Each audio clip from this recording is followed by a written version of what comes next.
My life my choice, എൻ്റെ ജീവിതം എൻ്റെ തീരുമാനം എന്ന ലിബറൽ ചിന്തയെ പേറിയൊരുത്തൻ.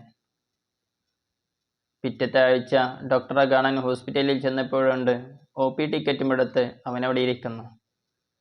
2 ദിവസമായത്ര പനി തുടങ്ങിയിട്ട്. മാറ്റമൊന്നുമില്ലാതെയായപ്പോൾ ഡോക്ടറെ കാണാൻ വന്നതാണെന്ന്. അവിടെ നിന്ന് ഡോക്ടറെ കണ്ട് മരുന്നും വാങ്ങി അത് കഴിക്കുക എന്നതിനപ്പുറത്തേക്ക് ആ മരുന്നുകൾ തൻ്റെ ശരീരത്തിൽ വർക്കൗട്ടാകണം എന്ന വിഷയത്തിലും അവനക്ക് തീരുമാനമെടുക്കാൻ സാധിക്കുന്നില്ല.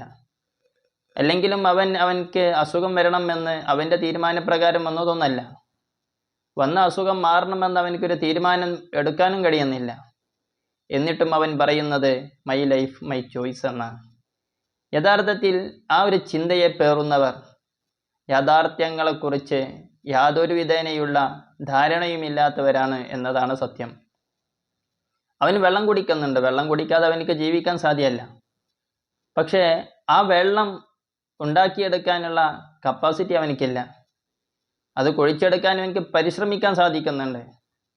കുഴിച്ചെടുക്കുന്നിടത്ത് നിന്ന് കിട്ടുന്ന വെള്ളത്തെ കുടിക്കുക എന്നതിനപ്പുറം ആ വെള്ളം ഉണ്ടാക്കിയെടുക്കാൻ അവനക്ക് സാധ്യമല്ല. പരിശുദ്ധ ഖുർആനിലൂടെ അല്ലാഹു സുബ്ഹാനഹു വ തആല ചോദിക്കുന്നൊരു ചോദ്യമുണ്ട്. ഖുൽ അറഅയ്തും ഇൻ അസ്ബഹ മാഉകും ഗൗറൻ ഫമൻ യഅതീകും ബിമാഇൻ മഈൻ. നമ്മളോട് ചിന്തിക്കാൻ വേണ്ടി പറയാണ്, വെള്ളം വറ്റിപ്പോയിട്ടുണ്ടെങ്കിൽ ആ വെള്ളങ്ങൾ ഉറവയാക്കി കൊണ്ടുവരാൻ ആർക്കാ സാധിക്കാം?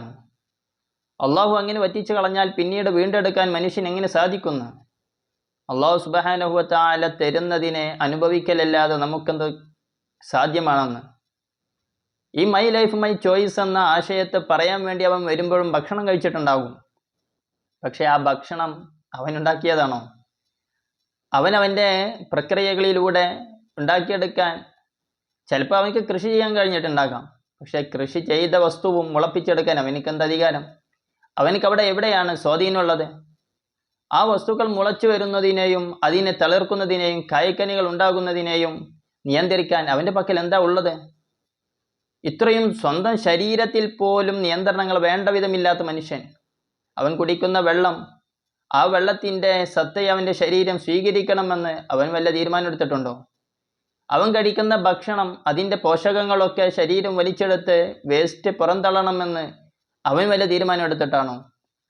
അവൻ്റെ സ്വന്തം ശരീരത്തിൽ തന്നെ അവനിക്ക് യാതൊരു വിധേനയുള്ള നിയന്ത്രണങ്ങളുമില്ലാത്ത എത്രയോ പ്രക്രിയകൾ നടക്കുന്നുണ്ട്.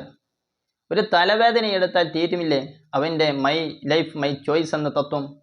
ആ തലവേദനയെ നിയന്ത്രിക്കാൻ, അതിന് വേണ്ട എന്ന് പറയാൻ അവനിക്കെവിടെ കഴിയുന്നത്?